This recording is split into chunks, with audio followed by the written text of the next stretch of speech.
Thanks everybody for hanging out with us. I'm John Schwabish. You see on your screen Andy Kirk, or at least on my screen it's Andy Kirk. I just try to get Andy Kirk on my screen at all times. So thanks for showing up for this chat. These are super casual. It's the whole point. It's just to have a little time for us to chat while we're all stuck at home. So Andy and I are going to talk for maybe 15, 20 minutes, and then I'll just open it up for questions. So pop your questions in the chat window for Andy.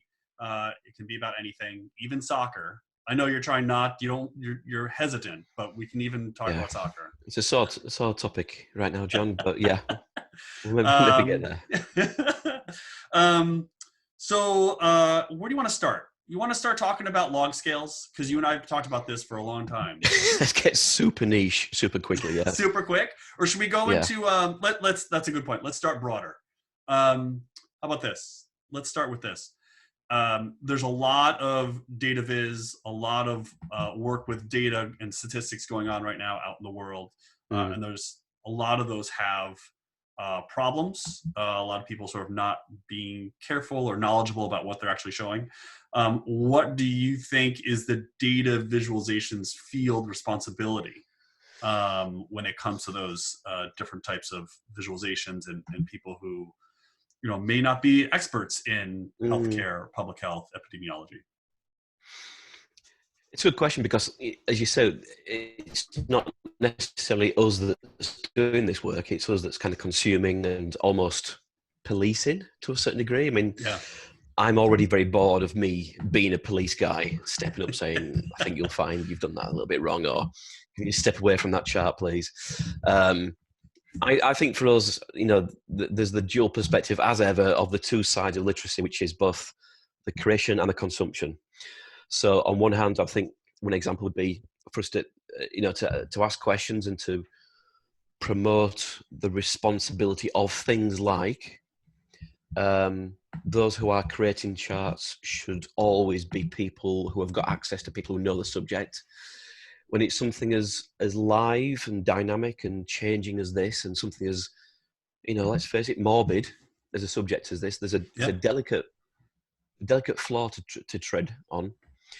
And I know a lot of people out there, people like Amanda and Alberto, of course, have been very careful to just guide people, say, look, maybe don't do this unless you've got access to people who can give you some subject matter expertise. And I think it's such an important time to recognise the importance of that. And I'm sure it's something that we do in our own work when we aren't necessarily the custodians of expertise of a given topic that we are visualising. We should always seek to do research and, have dialogue with people. I mean, in my workshops, I'm always referring to people like Jonathan Coram at the New York Times, who's a science graphics editor, but he doesn't know the science. He knows how to talk to scientists. Right. And he's got that, I guess, that old school journalistic flair to pick up the phone, to ring somebody, to ask questions, but to listen and to be guided by them to say, here's the salient things about this topic. And then he'll translate that as he does. So that kind of responsibility to be willing to speak to people who know subject, to give us that sense check of what's significant, what's important, and what's the right way to use things like language and imagery. I mean, these things should be fairly instinctive. But as this whole topic was breaking out a few weeks ago, maybe even 2 weeks ago, I just saw lots of very casual language like surge and, no, it's a rise. It's not a surge, it's a rise. The entry-level graphics, even just, like the holding screens on TV news, they use these sort of strange, I call them sort of these bleedy alien virus things kind of floating around this. And it just adds that sense of, wow, this is a scary thing. It is, but we don't need to put more fire on it than is necessary. So I think just that responsibility of being a communicator in anything is, if you don't understand something, get help from those who do. And just be very delicate with your language about how you show these things. I mean, I tweeted out a couple of days ago just something that was as much for my own benefit as anybody else, really, was when we start to see, hopefully in the near future, the curves becoming better. There are still hundreds, thousands of people getting it and hundreds of thousands potentially dying from this. So let's never badge that as good news. Right. Let's badge that as encouraging statistical patterns or whatever you want to use epidemiologically, if that's a word. Let's go with that. Let's go with that. But this is not good news. This is just a statistical, change. Right. So I've heard you say for a while, and I've said similar things, that people who are making visualizations, or I should say journalists, need to be able to have better skills with statistics and with data.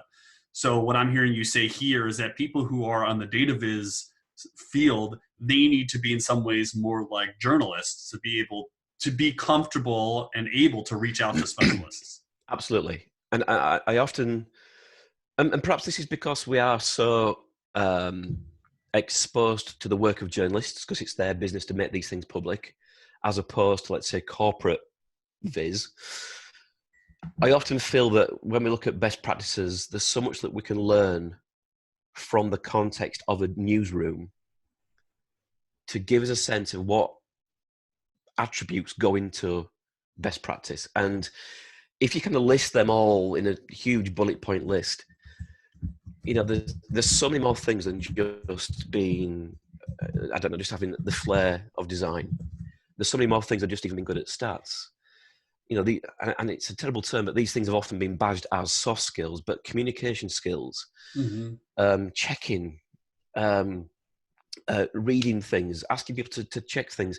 These are all part and parcel of what goes into the expertise, but we often think of expertise as being some unobtainable skill set. Some things are, some things are just talent that I don't possess and many of us don't possess that some do.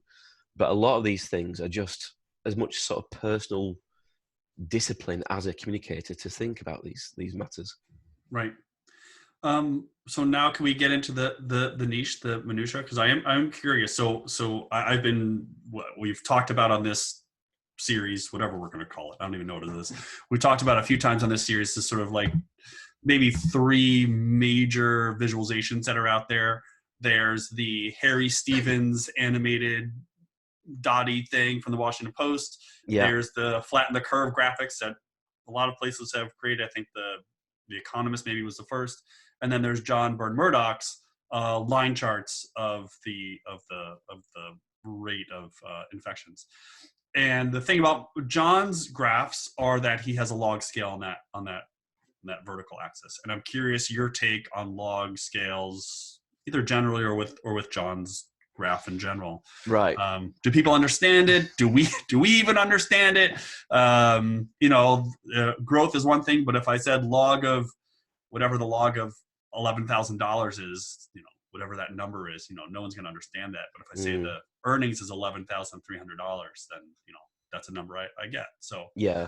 What's your take? I know it's a super niche thing, but I think it's important when we're talking about growth in the way that we are. Yeah, and I think this kind of thing comes to the very heart of what we're discussing there about having a flair for communication. So let's start with John's piece. So for those who've not seen it, John Byrne Murdoch, who in some respects is perhaps the UK's breakout star of the. I'm fortunate to be interviewing John next week about his work on that project, and I think what is different for me in that case is 2 things. First of all, the way that John advises you to read that piece is the shape of the line. That is, the connected points day by day, the shape of the line, and its contextual position against reference lines that in some respects give you a sense of, is this a better shape or a worse shape? Mm-hmm. Now, for a reader, your job is not so much to look at that line and sort of look across the y-axis and see what the absolute number is. It's to see that shape against the reference lines and against other lines, because this is in a sense a staggered story, I guess, from east to west. We have these established shapes now that we can refer to as almost, the Italy shape, the South Korea shape, the China shape, or the Wuhan shape. So the way that John's skillfully handled the publishing of that is that he's made clear every single time he updates it, he accompanies with an explanation of why we are using a log scale and why not to be freaked out by that, but just to focus on the shape. So in that respect, I think it's absolutely and it is the right judgment to make in terms of what to put on the y-axis. I think my general beef with log scales in general is perhaps more when you've got less connected shapes, whereby the shape is the thing that you are guided towards perceiving. It's more when you've got, let's say, isolated dot plots, let's say on a log scale, and because you're having to read off the exact position, it's very hard, I find, to switch off that sense of linear or proportional positions being twice as big, half as big. And I always feel that in those cases, we should perhaps break out the constraints of some continuous scale and turn it into just groups of bins. So 0 to 100 and just throw the dots in there. 100 to 500, throw loads of dots in there. So that you're taking away the reading of precise position as the perceptual task. And it's more just this bunch of guys are here, this next bunch are there, the next bunch are part of that gang.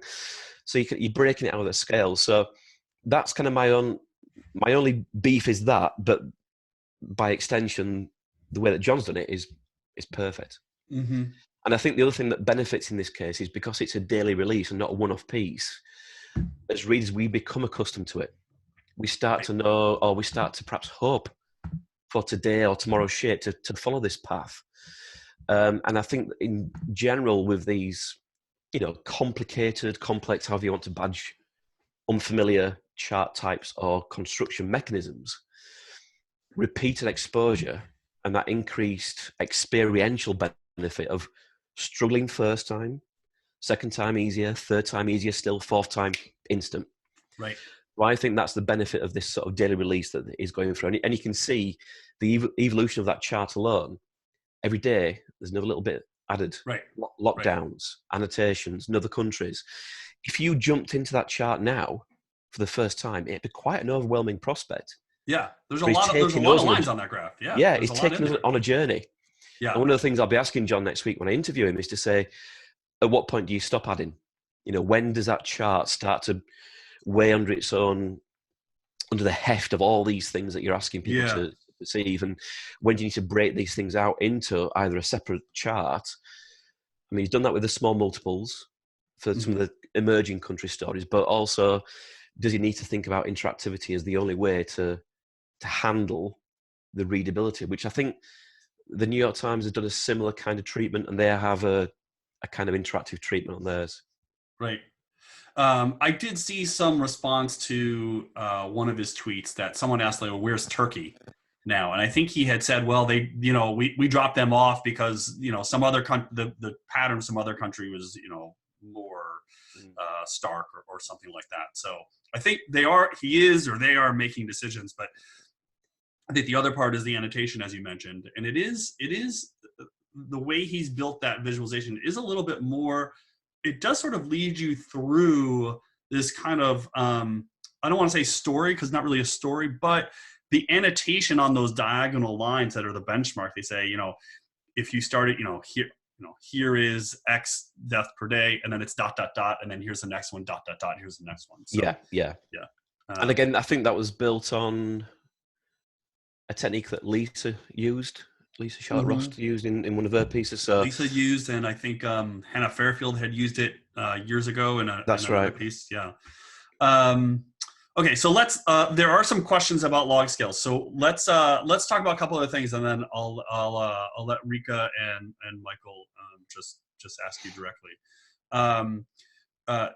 Let's move off of the viz for COVID, and you're a guy who works from home a lot, do a lot of travel, and so I'm curious. Do you have any tips for those of us? So this is a new experience for a lot of us. Any tips of the trade of working from home? It's a good question, actually. Yeah, I mean, it's kind of weird how a large part of this confinement that we now experience is not that strange for me, really. Yeah. I'm a little bit of a hermit crab in some respects. But yeah, the big thing I find is to find multiple places in the house that kind of let you do different tasks better than others. So there are some places in this house for some reason where I work better if I'm having to do quite mundane tasks, repetitive tasks. Others where I need to be a bit more kind of creative or thinky. Others where it might be better for reading. So I do kind of bounce around the house. Now that's a little bit harder if you've got multiple people. I mean, for me, the only other person in the room in the house right now, as far as I understand, is my wife. So we have to, you know, trying to almost like book out different rooms. We've got like a meeting schedule and stuff. And thankfully, it's a glorious day. So there's actually the outside space, and potentially, if it came to it, a shed. Now that might be more if, you know, things get a bit tense. We have to think about a naughty. What kind of work are you going to be doing in the shed? I don't know. Shredding. I did some shredding the other day. Yeah. You're moving away from data viz creation to data viz destruction. Destruction, yeah. Good to know. Yeah. I mean, the other thing as well that I find is because it's a little bit different when you're working from home and the rest of the world is normal. When you're working from home and everyone is. Yeah. It's a little bit of a cluttered space now for booking meetings and conversations. I mean, normally when I work from home, I'll put on my phone calls kind of in one big batch. Right. So there's no disruption for later times, but it's a little bit harder now because everyone's vying for the calendar. Yeah. How about yourself? I mean, do you kind of bounce? I bounce the office and home, yeah.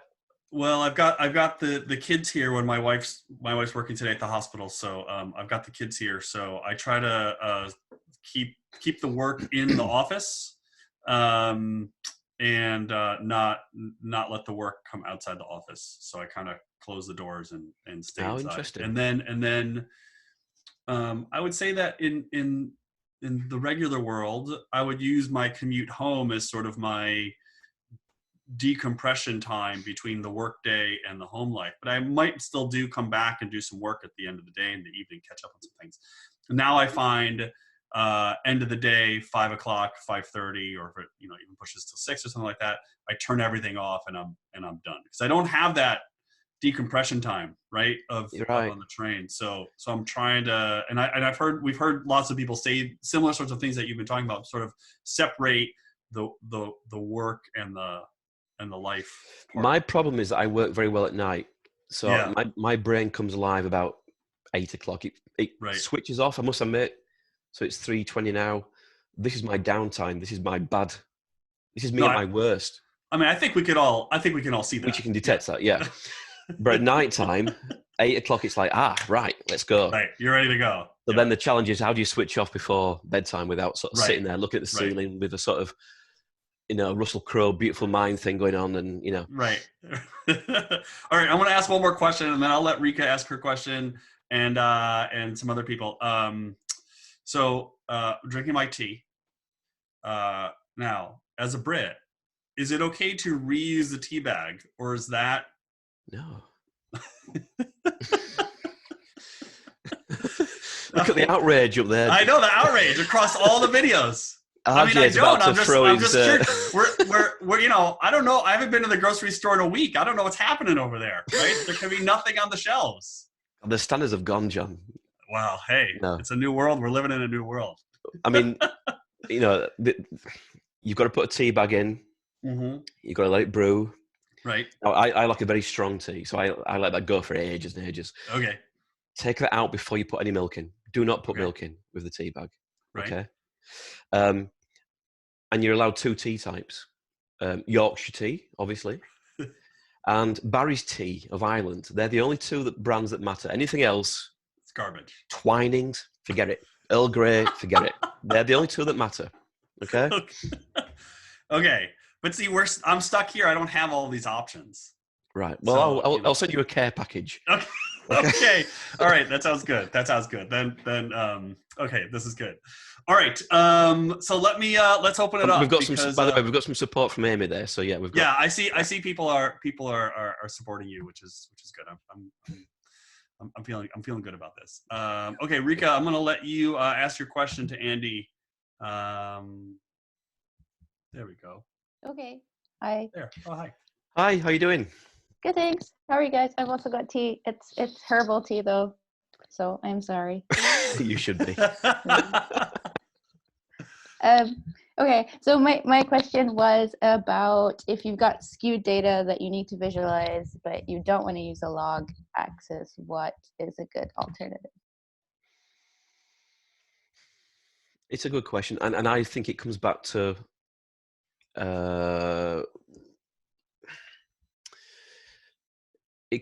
binning for me, which is to kind of create a solution that takes you away from that construct of a continuous scale. So, as I said before, you might group things. So this bunch of observations is the 1 to hundreds, and this is the 100 to 1,000s. Obviously, you lose then the perceptual detail of, is that, how much bigger is that compared to that? But I'm just trying to think of any examples that I've worked on. I'm just looking at Michael's question, which is kind of linked to this, which is actually using bins. I mean, I've done some work in the past on some cancer data, which was about funding levels, and the diversity of those values was something like breast cancer, lung cancer was hugely funded, right the way down to these very smaller scale types of cancer, which were in their sort of tens of thousands. And in that case, it just did not work in any other method other than these sort of groups of little containers that then held those together. I mean, I suppose the other point would be, if there's only a limited number of observations, can there be some novel way of breaking a continuous scale where you're not kind of cheating? I'm just trying to think of an example. It wasn't this example as such, but there was a piece by, I think, the New York Times about the number of deaths from terrorism incidents over time, and they kind of handled 9/11 in a different way. They almost sort of took it off the charts. So here's the usual, for want of a better term, and then here's the kind of the standout, which is kind of all the way up there. And one way that they might have done that, and actually, let me tell you a different example. Martin Lambrecht did a piece about sort of gerrymandering in Europe, for how European countries change their borders of different regions to try and trick the game of how the EU gives them funding. And he showed this chart that had this sort of dot plot of all countries down the side, and then all these little dots with the different regions within those countries and their funding allocation. And if you look down the values, every value was pretty much contained in this nice, neat range. And then there was a London region, so inner London, inner West London, and it was wildly different. And so in that case, what he did through interactivity, start off with a full view to expose the outlier and say, look how ridiculous this is. You've noted it, right, let's get rid of it. And then let's move on to this sort of narrower view, this sort of narrower frame. Having set up and acknowledged that there's a standout value, then let's look at the rest. So it's not always easy to do that transition, but that was one kind of solution. Yeah, I remember there's a Washington Post one I have somewhere. It's a bubble plot, and both scales are log. But I think your comment earlier that it's the shape that's important, because because you see this real positive correlation of all these bubbles, and even though it's a log scale on both sides, it doesn't really matter so much to the casual user, the casual reader. It's just that these things are positively correlated. So does it really, in some sense, I think your point that it's about the shape more than the actual value is a good one. And in a sense, I mean, let's just pick the classic example of Rosling's piece. That again was where are these shapes going and where have they been? When you can add those trails, if you remember from the Gapminder project, you can add trails to see the shape of where it's come from. So again, it's not the absolute position as much as generally where it is on the chart space. Cool. Mike, you had mentioned earlier about putting things into bins as opposed to showing the actual values, and there was a question about whether you have any examples of those. So if you think of them and can, I will do. Yeah, and I'll put them on Twitter or in the box. Yeah, something. Yeah. So RJ's here. RJ Andrews has a question for you. Hey, Andy. There he is. How you doing? I'm doing really well. This is maybe a little bit of a heavier question, but Go for it. you are up in the, you are at the highest altitude in terms of watching what's happening in our industry, not just right now, but month to month, and also at 6-month clips. Correct. And so I'm wondering how you think this crisis is impacting our industry, and sort of what effects are already baked in by it. For example, I think that the usefulness of visualization, has just skyrocketed in everybody's perception, right? And in that sense, it's really wonderful for our field. If anything can be wonderful, again, maybe a silver lining. But in another sense, anybody, and there's a lot of people who travel around, making visualizations for people, or teaching people how to visualize. That model is definitely on hold and might be broken for quite a while. So what kind of things are already baked in, and what are sort of the different possible futures? Do you have any answers for us? Help us. Yeah, I mean, to be honest, RJ, it's the same bunch of questions I'm asking as well right now. I mean, I think there's almost a split track here, which is in some respects unfortunate, because let's take the negative thing first. Clearly, there is going to be an economic repercussion to this that could last a while. And there will be questions asked, I would imagine, across a lot of organizations about the immediate value for investing in staff who are data-viz people, and investing in outsourcing consultancy work, third-party design work, training courses.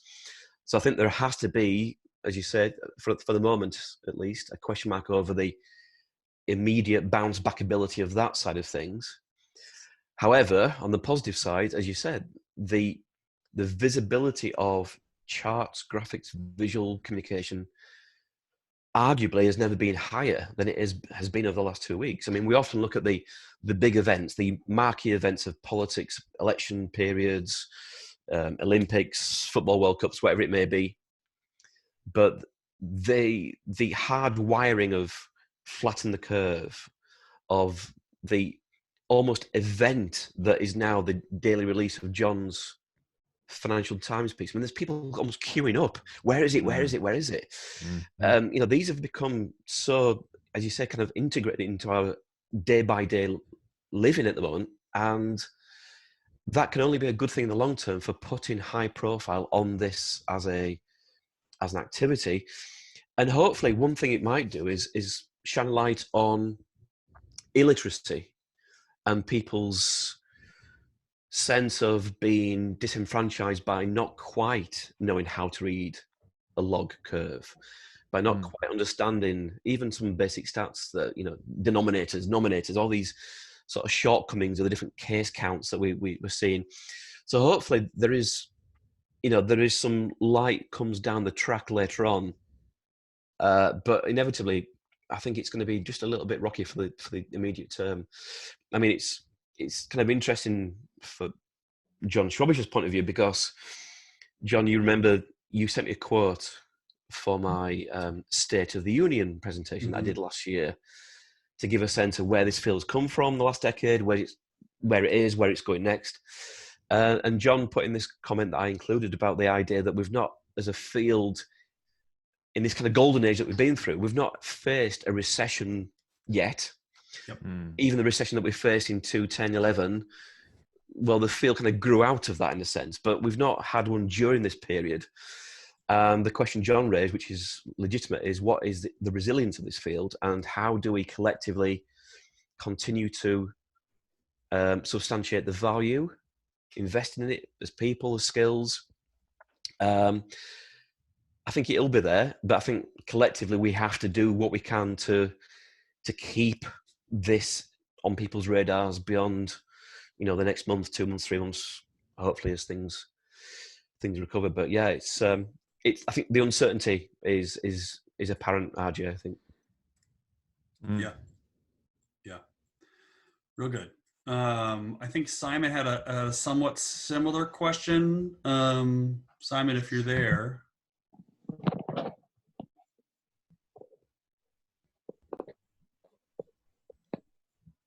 Yep. Hey, there he is. Hey. Hey.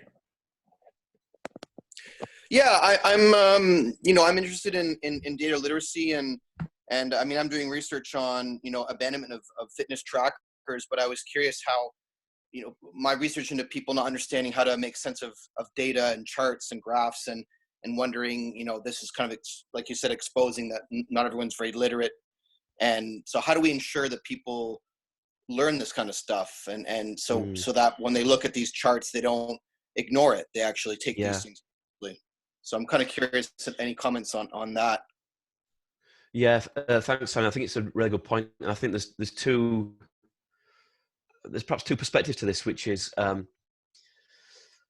first of all, when do you do it? So let's think about the education pipeline. When does this most logically sit in an education system? Is it something that you should drop in at junior school, at kind of the higher school level? When's the right time? When have the kids got bandwidth for learning this kind of thing? It feels to me absolutely vital that we should at least do it in the university level as part of the literacy that we should expect of students at that level. But I think before that, we need to have this. And the second accompanying issue, I think, is under what heading does it belong? Does it belong under a mathematics heading? Right. Is it a computer literacy? Is it a communication literacy? Traditionally, we don't necessarily have the vertical subjects that this easily drops under, which is why a lot of universities, I think, struggle to even mobilize undergrad and postgrad teaching in it, because it kind of straddles a lot of these different verticals. So we should have it. I just don't know where it is and where it should be. But I would hope that in due course, this becomes an expected literacy, just in the way that we, over the last 20 years, have seen computer literacy become just an expected default entry-level requirement for everyone to have. Where would this be positioned? I mean, I don't have kids, so I don't know what is the kind of contemporary way that kids are taught. But John, have you got any views on this one? Yeah. Yeah. Strap yourselves in. Yeah. So I think, so it varies obviously from school district to school district, country to country, I think. I mean, in my kids' school district, they teach data visualization essentially in like 3rd, 4th, 5th grade a little bit, and it's mostly what you would expect. They do histograms and they do scatter plots, but it's, mostly your line bar charts. I mean, I think I won't say too much. I think my perspective on this is that, at least in the United States educational system, I think we need to move away from calculus and move more towards statistics and probability. And I know that's probably all the engineers on this call are all angry with me right now, but I'd rather change the mix of those skills, because how many people actually need to calculate the integral? But everybody needs to know what a percentile is. And I think, there's a lot of I've heard a lot of comments that say, graphic types like box and whisker plots are bad chart types. And I just fundamentally don't think they're bad chart types. I just think people don't understand what percentiles are. And so that's a numeracy problem, not a data viz. Yeah. So what do you think, Simon? Yeah. So I think it's all connected, right? So yeah, I came across you through the Data Stories podcast, and I went through and I found, there was one on visualization literacy at elementary school from Alper, and I can't remember. And she talked about how there's no formal training for these teachers to actually teach data literacy, visualization literacy. And it seems like you're lucky if you get someone who does, and there's no formal attempt to ensure that we do have this sense, such that, that like numeracy being part of it, right? And so, like I'm seeing in the news a lot of journalists being exposed for their lack of understanding of how math works and all that stuff. And so it's quite this complex problem, but it seems like this literacy issue needs to be addressed earlier rather than later. And yet, like you said, our schools are set up about ensuring some of these skills are cross-domain, and maybe at that point we'll start seeing better understanding of what these charts and graphs are trying to show us. Yeah, I think you're right. And I think a connected point to that Just might my just thoughts. jump back to RJ's question, which is maybe the opportunity of addressing visual literacy from both perspectives, readers and creators, is the hope that we have for, you know, keeping the coals on the fire for the database, freelancing, agency, studio, kind of professionals world. We'll see. Good question though. Cheers, mate. Thank you. Yeah, I posted a link to a blog post I wrote, I guess a couple of years ago now, about teaching data viz to kids. And I'm going to try to reserve one of these sessions to do some data viz teaching for kids. I have a couple of exercises that could work, so we'll see if that works. Anybody have any other questions for Andy? All right, well, looks like it's quieting down. Let me just show a couple things real quickly. Oh, good. So Lynn has some, and RJ has a question. Okay, so before I let more people ask questions, just quickly, for those of you who may want to tune off, tomorrow Harry Stevens will be joining us at 2:00 Eastern time. So I know it's a little bit late for Andy, although it's right in your wheelhouse there. So Harry Stevens did ramping back up. You're right, yeah. Harry Stevens did the animated thing, little dots at the Washington Post, so he'll be here. Echo Rivera on Friday, and then some colleagues of mine from Urban Institute next week. I'll also say that this whole series is moving over to the Urban Institute platform, starting probably tomorrow, which will make my life just a little bit easier in terms of organizing and getting everything pulled together. So it'll be moving off of that page you just saw over the Urban Institute site, and I'll put links up later today. So having said that, I think Lynn has a couple of questions, and then we can go back to RJ. So Lynn, let me find you here. I've been looking for myself for years. There you go. Okay, good. Hi. Thanks for doing this, guys. Yeah. So I'd like to probe a little bit more on this idea of what are these essential skills of data viz literacy. First of all, literacy implies the ability to express oneself as well as to understand in a conversation. So teaching it as a sort of a passive receptor skill seems to me only a very small piece of it. But I think the other thing that concerns me is none of us are really talking about what do we need to teach data viz people. So there are many skills around the use of media that don't factor into our conversations, but now, Andy, you have been talking about them. This idea of context and frames of interpretation and essentially critical thinking skills and what are the data that we need to put forward. Can you expand a little bit on what you think our community needs to learn from these other communities? Because data viz is no longer a separate sort of set of tools that we throw at singular problems. They're now really part of the mediascape. Yeah. I mean, there's a day's worth of conversations there, Lynn. Yeah, I know. Yeah. I like to ask the easy questions. That's why I'm a researcher and not an answerer. Is this here's a hand grenade? Take that. Yeah, right.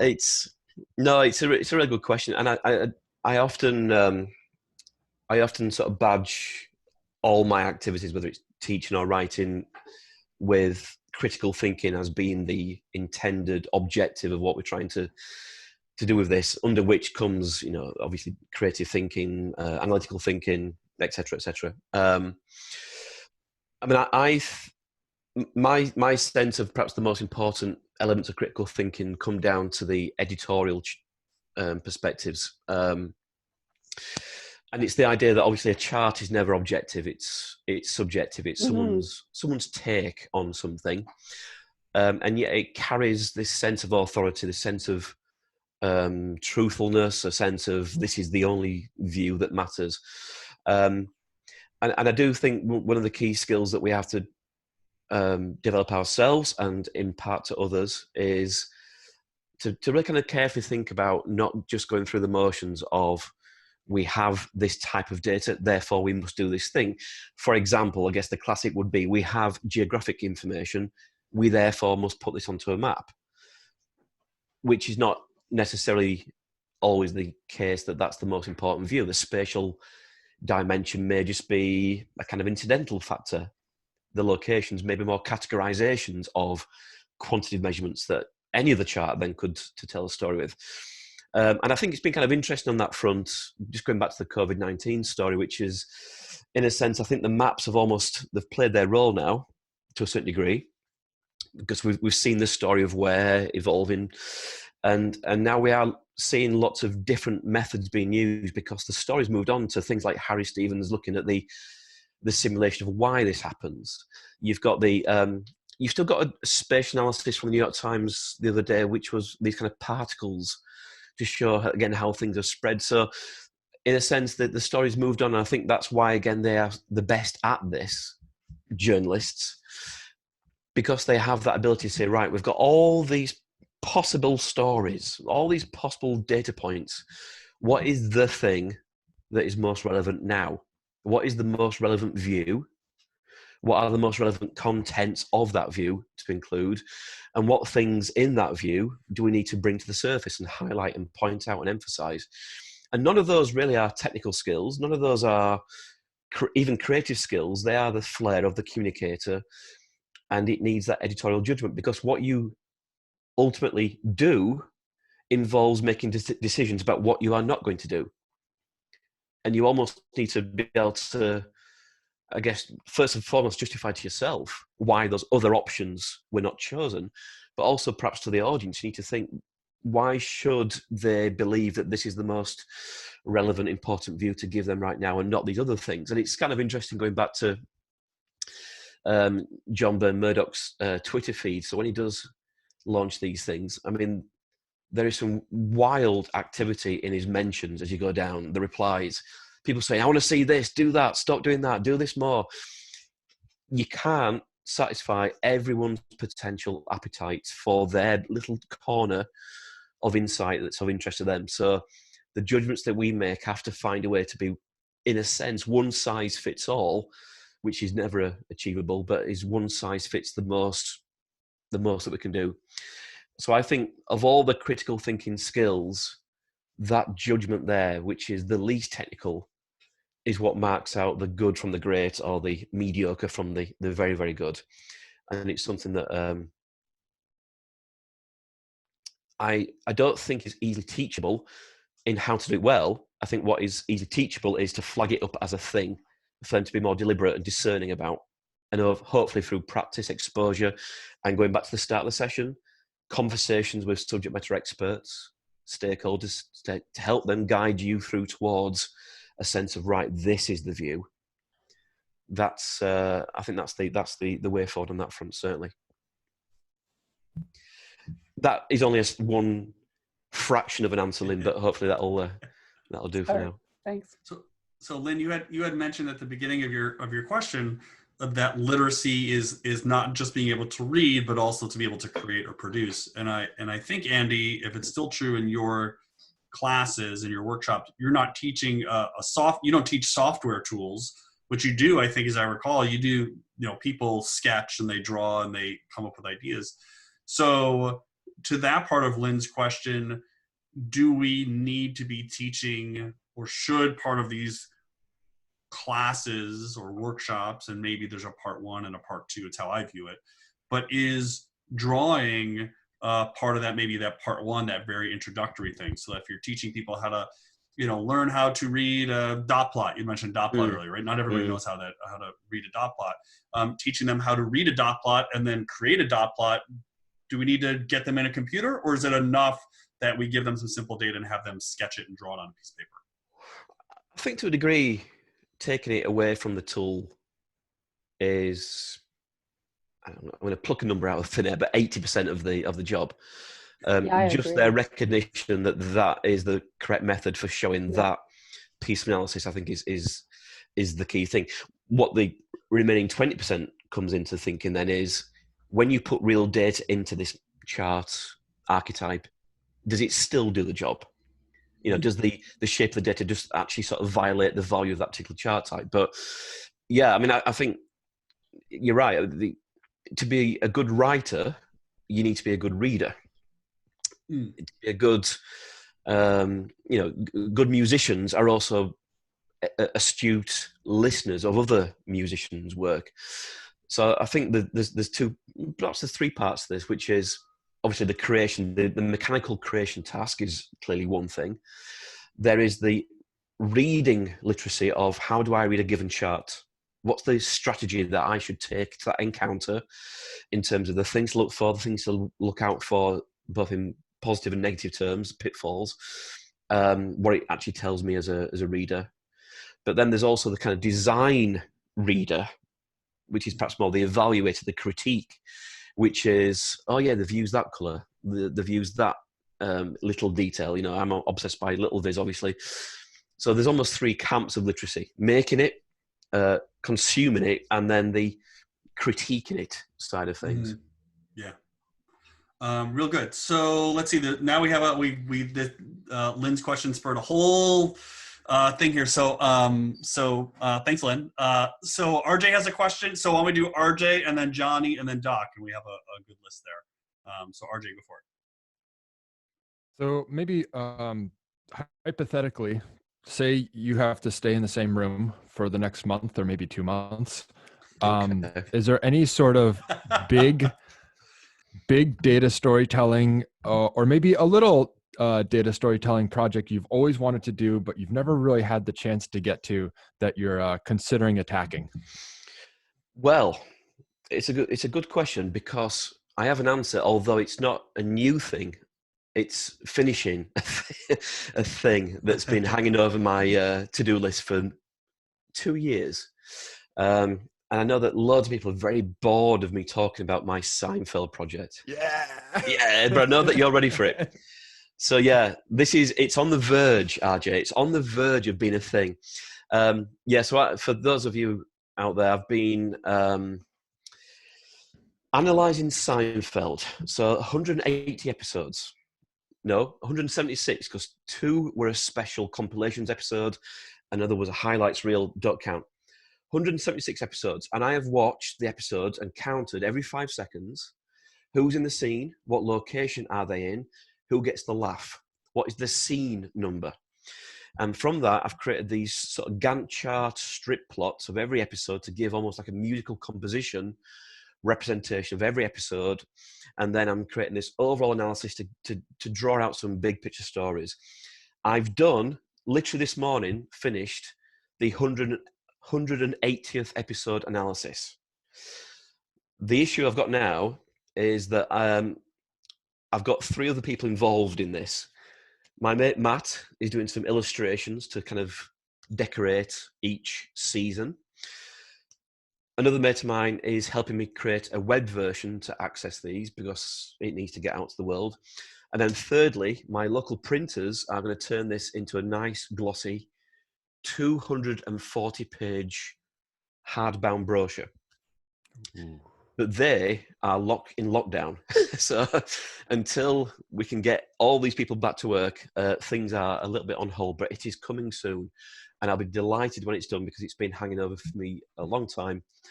But when it's out there, I will also publish the tens of thousands of records of data that go with it, to let others riff on it and do what they wish. So coming soon. It won't need me to be locked in for a month, RJ. Thankfully, it's coming soon though. So were you recording, when you were recording all the data, were you doing it pen and paper, or were you Excel. With the computer? Excel, okay. DVD, timestamp, Excel. And I should say, I always say this when I mention this project, I did 2 episodes. My brother-in-law did 174, sorry. So I outsourced it. He did a good job, but I can't claim the glory of doing all the work myself on that front. All right. So all right, we'll let it slide. I coming guess. soon. Yeah. Johnny has a question, and oh no. Can you hear me? Yes. Hello, John. Hello, Andy. Hey. Number one, thank you both for putting this together. It's amazing under the current circumstances. So great. Andy and John, there's incredible design that is out there, be it from something very, very simple through to almost sort of like a scrolly telling. It's almost like a movie. There's directional skills that are happening out there. I mean, some of the pieces with regards to COVID that we've seen recently, these things are sort of like, yeah, it's almost like watching a movie, the direction skills, the storytelling, the scrolly telling, etc. However, at the same time, you've got something which is as viral as ever, which is Ed Hawkins' pieces, blue to red, zero labeling, zero explanation, but such beauty in its simplicity. Those climate stripes, yeah? Yes, the climate stripes. And it's that dichotomy about learning the skills of learning those skills with regards to design and getting your storytelling across, and how to encourage that. I still see it that it's something that isn't quite there yet with the greater, wider data visualization world. However, how can we encourage those skills? We talk about data literacy, but I see that as part of the data literacy discussion, the design, the direction, the storytelling, etc. And I know that, Andy, particularly, you always, promote incredible examples through all your work and Twitter and the best of visualization web, etc. But there's still something there that I think is missing that we still don't quite see, and how to promote that. Yeah, I think it's a good point, John. I think what that also tells me is that there's lots of opportunities in this field for different creative outputs to flourish.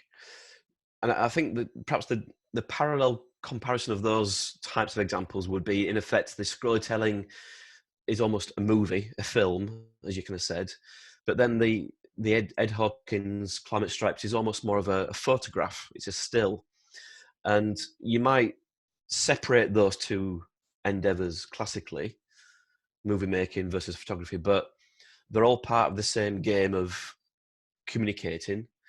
And in a sense, I perhaps have an old-fashioned purist view that, to me, says if you can convey some notion of a story in a still, in a static, in a single frame, it's almost the purest art form. Now, whether you describe Ed Hawkins' Climate Stripes as storytelling or something that actually encourages you to form a story yourself. So rather than it saying, here's a story, it says, here's a display, and it triggers in your mind a form of a story. Whereas the other method is more of an explicit, here, but let me put on a plate a sequence for you to consume. I think they're all part of the same game. And I do feel that sometimes the exceptional skills that go into these scrollable experiences sometimes put people off because they think the bar to entry is so high technically. But as we've seen, people can achieve wonderful things just by individual static, such as the flatten the curve. I mean, that is just, 2 weeks ago, no one would have heard that, but now it is perhaps in the top 5 most famous visualizations or diagrams, or however you want to kind of badge it, of all time. And that's just it's the simplest of all charts that you could ever imagine, just 2 curves in effect. So I think on one level, you're absolutely right to say that there's a skill set that goes into these that isn't technical, that's about directing, and I think that's something we should all aspire to think carefully about. But I do think those 2 parallel examples give you a sense of the spectrum of possibilities to encourage different people with different skills and different shortcomings to enter this field. I could never create very well. I could do a very bad job of it. I could never create a good storytelling piece myself without a lot of pain and effort. But hopefully some, other avenues of my output would still have some sort of success. So I feel it's indicative of the way that visualization is not just one thing. It's not just even a few things. It's so many different things. And, you can even imagine over the next 4 or 5 years that the blurring of what is visualization versus what is not will just continue to become murky. And I think we've had this tension of the last 10 years trying to find boxes to put these things in. And I keep thinking those boxes just keep kind of dissolving, because the different creative ways, different platforms, different formats are now just saying, look, this is all part of the same game, visual communication. What do you think, John? It's a beautiful spectrum. It is. And that's enough. Thank you. Yeah, I think that was pretty dead on. I mean, I think we might share the same view on storytelling. I'm just not a big. I think the field tends to use the word story too much around data, and I think you're right. The stripes is just one example. It's not a story, right? You as the reader put your own story on top of it, right? You can go into the website, and I put in there. You can put in your, maybe it's country, but maybe it's also, I think you put in state or region. Yeah.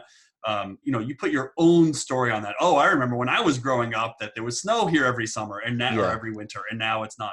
But it's not a story in the traditional sense. But also that context is important, because if I saw the climate stripes of Virginia, right, right, I've got no reference to that. If I saw it of where I've lived or where I've been, it would have more immediate context. So you're right. I think there is a part of that though, John, that probably is, we have to use some of these terms to hook people into our world, in the same way that we might use infographics to badge something up that we might not really think is actually an infographic, but others out there know it as a term. Bring them in, and then we'll correct them later on. But it's got to find a hook. Yeah. No, it is about finding a hook, and people, and I think that word story is also a spectrum, and so we instinctively know what a story is. And so even if we go to a scrolly telling piece and it's not a traditional story with, following any of the curves or models that are of story, even if it doesn't follow one of those curves, I think we're okay with that, because we still understand that we're reading this scrolly telling piece, and it's, it's introducing other topics, but even though it's not what we would, strictly call a story. But I think the argument that I've tried to make is that we as a field, I think, should be more careful with that word story, so that we reserve it for things that are truly stories, right? Where we are actually bringing people along this journey. So, but maybe that nuance isn't really necessary. I mean, that nuance, I think, is fun to bat about, over a whiskey, but maybe not for everybody else. Honey whiskey. All right, we are at 11:59 Eastern time, so I think we will wrap it up. Andy, thanks so much for coming on. It's great. John, thanks everyone for tuning in. Yeah, thanks everyone for tuning in. This was a lot of fun. I hope everybody's well and healthy and safe. Tomorrow we're back on at 2:00 Eastern to talk to Harry Stevens from the Washington Post about his animated simulation. You have to work on this, John. You have to work on this hand gesture thing. Yeah, this thing, all these dots moving around like this. Yeah, I'll figure it out. I'll have some sort of physical dot. Just get the kids in. Get all the hands going. Yeah, that's right. They're sitting there waiting for me. So because it's lunchtime. So all right, mate. It was good to see you. Thanks a lot. Everybody, stay safe and take care. Thanks.